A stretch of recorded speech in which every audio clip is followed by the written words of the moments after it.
তো আমি বাসায় রিসিভ করার জন্য তাদের ঘরে দিতেছি এখন। আর বাসায় যে আমার ছোট ভাই, আমি তাদের ঘরে আছি, তারা রিসিভ করার জন্য একটু রেডি হইতেছে আর কি। এই যে তো আমরা রওনা করে দিলাম, ঘর থেকে বাইরে হয়ে আসলাম। এখন আমরা নৌকা তো নৌকা ছাড়া তো আবার আমরা চলাচলি অসম্ভব। তো অবশেষে নৌকা ঘাটে আসলাম, কিন্তু নৌকা নাই। নৌকার জন্য কিছুটা সময় অপেক্ষা করা লাগবো। আর আমরা গ্রাম থেকে বাইরে হইলেই আমাদের নৌকার প্রয়োজন হয়। তো আমরা এখন এই নৌকার মাধ্যমে যাইতে দিব শ্রীপুর বাজারে, তারপর নতুন বাজার, তারপর পুরান বাজার থেকে পরে টাকারঘাট যাওয়া লাগবে আর কি। তো আমরা টাকারঘাটের উদ্দেশ্যে রওনা। আমরা নৌকার জন্য আপাতত ওয়াইট করতেছি আর কি। তো সাথে দেখেন আমাদের টাকারঘাট যাওয়ার পরিস্থিতিটা কেমন। প্রায় সময় আমাদের এই ঘাটে বসে থাকলেই একটু পরে পরে নৌকা আসে, একটু সময় ওয়েট করা লাগে আর কি। মাঝে মধ্যে সরাসরি পাওয়া যায়, কিছু সময় কিছু ওয়েট করা লাগে, এটা স্বাভাবিক। তো আমরা এই নৌকার মাধ্যমে আমরা এখন শ্রীপুর যাইমু। ফাইনালি টাকারঘাট যাওয়ার প্রথম ধাপ শুরু হয়ে গেল, নৌকায় ওঠা শুরু করলাম। তো আমি নৌকায় উঠে গেলাম, এখন আপনার সাথে দেখুন।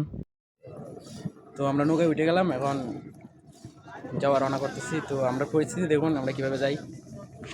তো নৌকাতে ওঠার পর আমরা সচরাচর নদীর মধ্যে এগুলো দেখতে পারি। পর্যটক নৌকা আসে যায় টাকারঘাটের উদ্দেশ্যে এবং টাঙ্গারহাটের উদ্দেশ্যে আসে। তো শ্রীপুরের কাছে চলে আসলাম। তো কয়েকজন যাত্রী আছে, ওনারা নামবেন। ওনারা নামার পর আমরা এই নৌকা নিয়েই আবার নতুন বাজারের উদ্দেশ্যে রওনা। তো শ্রীপুর আসা মানে আমাদের এক ধাপ কনফার্ম। তো ওনাদেরকে নামিয়ে আবার এই নৌকা নিয়ে আমরা নতুন বাজারের উদ্দেশ্যে রওনা। আমাদের মূলত টাকারঘাট যাওয়ার উদ্দেশ্য হয়েছে।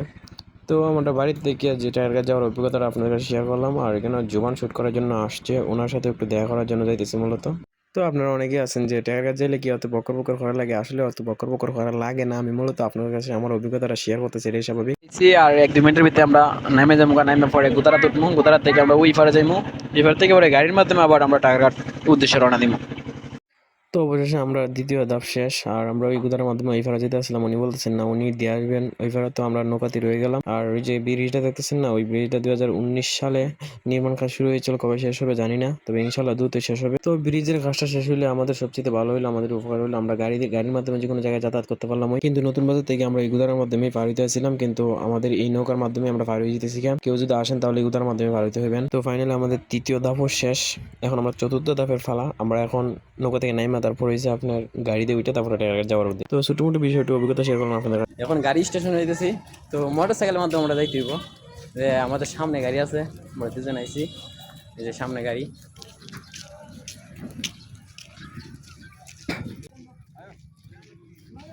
মোটর সাইকেল স্টেশনের সামনে যাইলে অনেকে ডাকাডাকি করে, তো যে কোনো কেউ মাধ্যমে যাওয়া যায় না।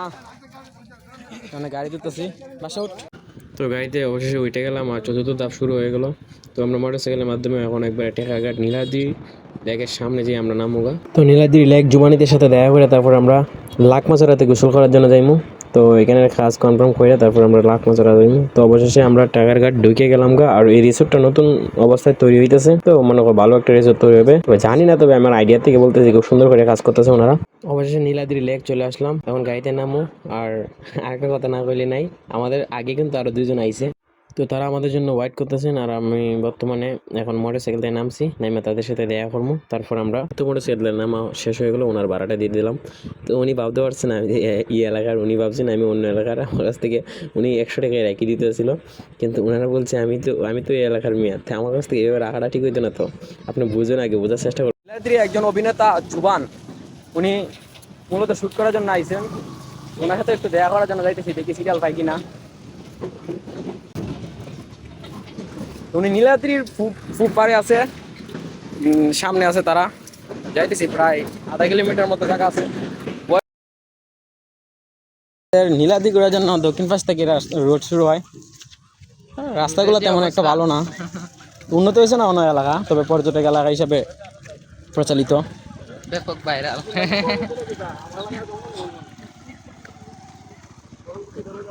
আশা করি দেশের পরিস্থিতি ভালো না, যদি দেশের পরিস্থিতি ভালো হয় তাহলে এগুলা অবশ্যই দেখা উচিত, সবারই দেখা উচিত।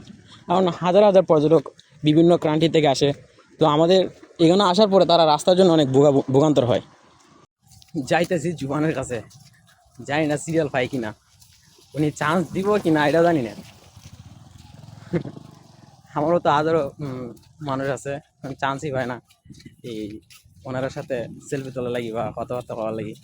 ওই সামনে শুটিং চলছে, আমরা এখানে আস্তে আস্তে যাইতেছি। রাস্তাঘাট বারবার বলতেছি রাস্তাঘাট তেমন একটা ভালো না। তো নীলাদ্রি নীলাভূমি বা প্রাকৃতিক দৃশ্যগুলো একটু আপনাদেরকে দেখানোর চেষ্টা করতেছি, দেখেন আপনারা।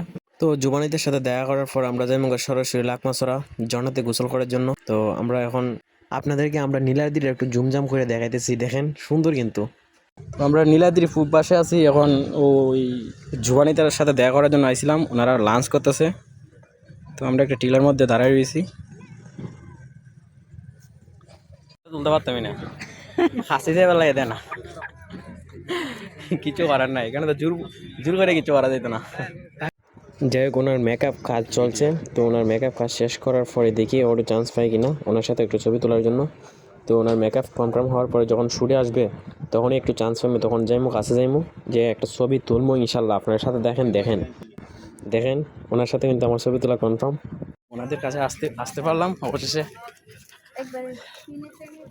তো ওনাদের শ্যুট শুরু হয়েছে, এখন শ্যুট করা শুরু হয়েছে, তাই ওনাদেরকে আর আমরা ডিস্টার্ব করতে পারবো না। তো আমি ওই নায়িকার সাথে একটা পিক তোলার জন্য অপেক্ষা করতেছেন, নাইতে যাইতাম গা। তো উনি দেখি ওই শ্যুটের পরেই আমি ওই নায়িকার সাথে আমি একটা পিক বা ভিডিও করার জন্য চেষ্টা করবো, সাথে তখন ভাইয়া একজন তুমি সবাই চলে আসবে, আমরা পরে আবার নিয়ে ভাই কাজ শেষ করে তো উনি বলতেছেন একজন আসলে সবাই চলে আসবেন। তো আমি আর ওনারা ডিস্টার্ব করলাম না, আমি এখান থেকে চলে আসলাম। আর এখন আমি ওনাদের সাথে পিক তোলা বা ভিডিও করা শেষ। তো আমি এখন চলে যাবো লাকমাছড়াতে, লাকমাছড়া গিয়ে গোসল করবো। তো সাথে দেখেন লাকমাছড়ার সৌন্দর্য উপভোগ করেন। আপাতত নীলাদ্রিকে আমরা বিদায় জানাইতেছি, আমরা এখন চলে যাইতেছি আপনার ওই লাকমাছড়াতে ঝর্ণার পানিতে গোসল করার জন্য। এই ভিডিওটা আমি আপাতত এই পর্যন্ত রাখলাম। পরবর্তী ভিডিওতে আমি লাকমাছড়ার সম্পূর্ণ ভিডিও আপ দিমু, ইনশাল্লাহ পাশে থাকবেন।